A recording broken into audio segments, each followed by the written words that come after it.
This recording by J. Hall. The Wonderful Wizard of Oz by L. Frank Baum. Chapter 5. The Rescue of the 10 Woodmen. When Dorothy awoke, the sun was shining through the trees, and Toto had long been out chasing birds around him and squirrels.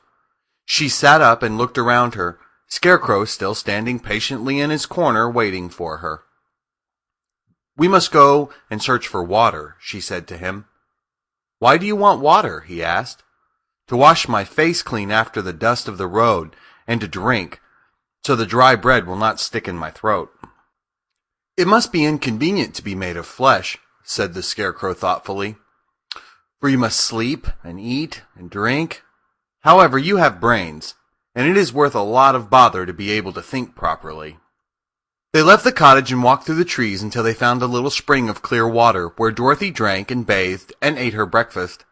She saw there was not much bread left in the basket, and the girl was thankful the Scarecrow did not have to eat anything, for there was scarcely enough for herself and Toto for the day.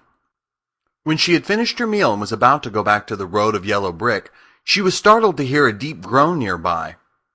"What was that?" she asked timidly. "I cannot imagine," replied the Scarecrow, "but we can go and see." Just then another groan reached their ears, and the sound seemed to come from behind them.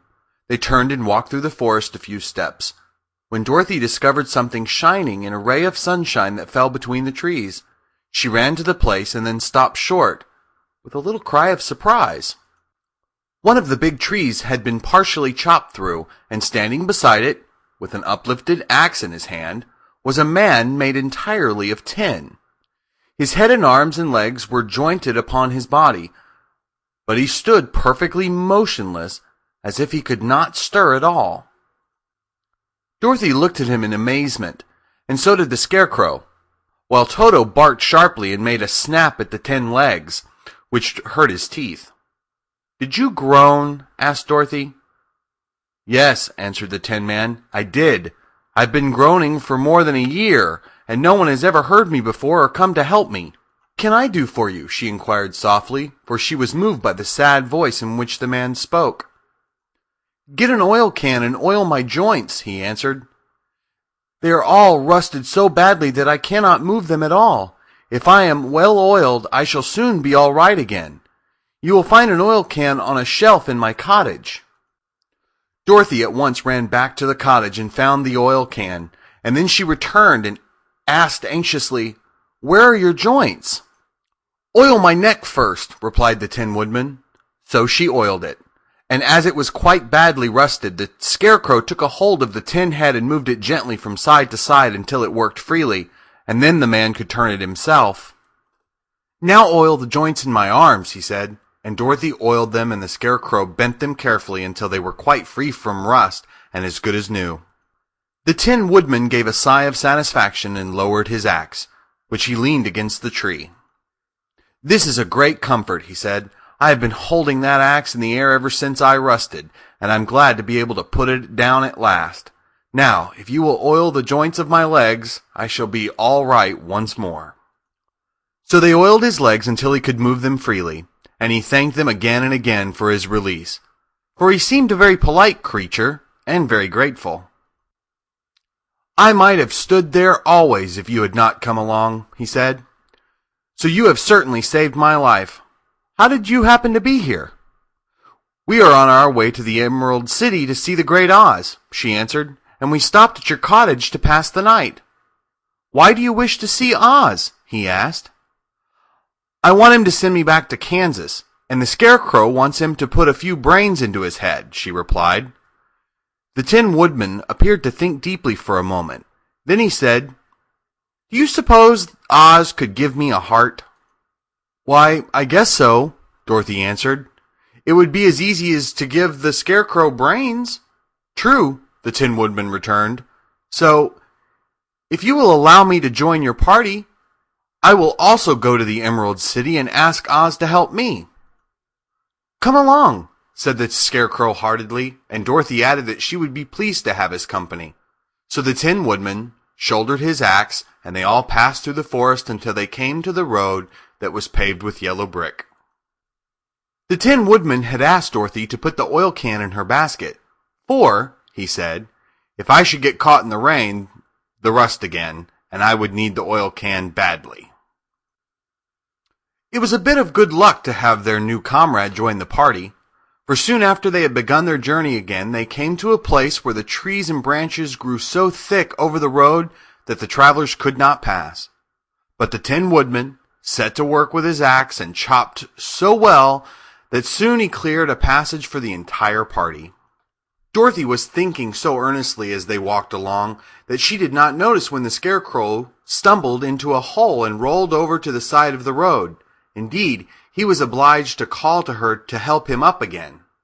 "Why didn't you walk around the hole?" asked the Tin Woodman. "I don't know enough," replied the Scarecrow cheerfully. "My head is stuffed with straw, you know, and that is why I am going to Oz, to ask him for some brains."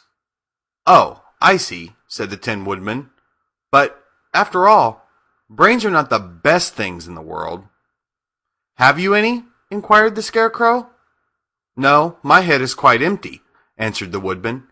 "But once I had brains, and a heart also. So, having tried them both, I would much rather have a heart." "And why is that?" asked the Scarecrow. "I will tell you my story, and then you will know." So while they were walking through the forest, the Tin Woodman told the following story. "I was born the son of a woodman who chopped down trees in the forest and sold the wood for a living. When I grew up, I too became a wood chopper. And after my father died, I took care of my old mother as long as she lived. Then I made up my mind that instead of living alone, I would marry, so that I might not become lonely. There was one of the Munchkin girls who was so beautiful that I soon grew to love her with all my heart.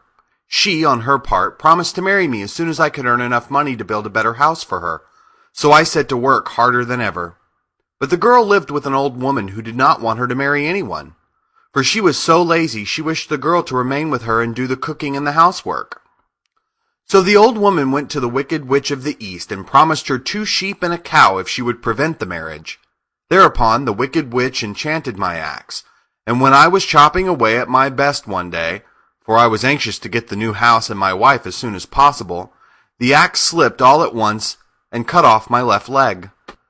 This at first seemed a great misfortune, for I knew a one-legged man could not do very well as a wood chopper. So I went to a tinsmith and had him make me a new leg out of tin. The leg worked very well once I was used to it, but my action angered the Wicked Witch of the East, for she had promised the old woman I should not marry the pretty Munchkin girl. When I began chopping again, my axe slipped and cut off my right leg. Again I went to the tinsmith, and again he made me a leg out of tin. After this, the enchanted axe cut off my arms, one after the other, but, nothing daunted, I had them replaced with tin ones. The Wicked Witch then made the axe slip and cut off my head, and at first I thought that was the end of me, but the tinsmith happened to come along, and he made me a new head out of tin. I thought I had beaten the Wicked Witch then, and I worked harder than ever, but I little knew how cruel my enemy could be. She thought of a new way to kill my love for the beautiful Munchkin maiden, and made my axe slip again, so that it cut right through my body, splitting me into 2 halves. Once more the tinsmith came to my help and made me a body of tin, fastening my tin arms and legs and head to it by means of joints, so that I could move around as well as ever. But alas, I had now no heart, so that I lost all my love for the Munchkin girl, and did not care whether I married her or not. I suppose she is still living with the old woman, waiting for me to come after her. My body shone so brightly in the sun that I felt very proud of it, and it did not matter to me now if my axe slipped, for it could not cut me. There was only one danger, that my joints would rust. But I kept an oil can in my cottage and took care to oil myself whenever I needed it. However, there came a day when I forgot to do this, and, being caught in a rainstorm, before I thought of the danger my joints had rusted, and I was left to stand in the woods until you came to help me. It was a terrible thing to undergo. During that year I stood there, I had time to think of the greatest loss I had known was loss of my heart. While I was in love, I was the happiest man on earth. But no one can love who has not a heart, and so I am resolved to ask Oz to give me one. If he does, I will go back to the Munchkin maiden and marry her." Both Dorothy and the Scarecrow had been greatly interested in the story of the Tin Woodman, and now they knew why he was so anxious to get a new heart. "All the same," said the Scarecrow, "I shall ask for brains instead of a heart, for a fool would not know what to do with a heart if he had one." "I shall take the heart," returned the Tin Woodman, "for brains do not make one happy, and happiness is the best thing in the world." Dorothy did not say anything, for she was puzzled to know which of her two friends was right, and she decided if she could only get back to Kansas and Aunt Em, it did not matter so much whether the Woodman had no brains and the Scarecrow no heart, or each got what they wanted. What worried her most was that the bread was nearly gone, and another meal for herself and Toto would empty the basket. To be sure, neither the Woodman nor the Scarecrow ever ate anything, but she was not made of tin nor straw, and she could not live unless she was fed. The end of chapter 5.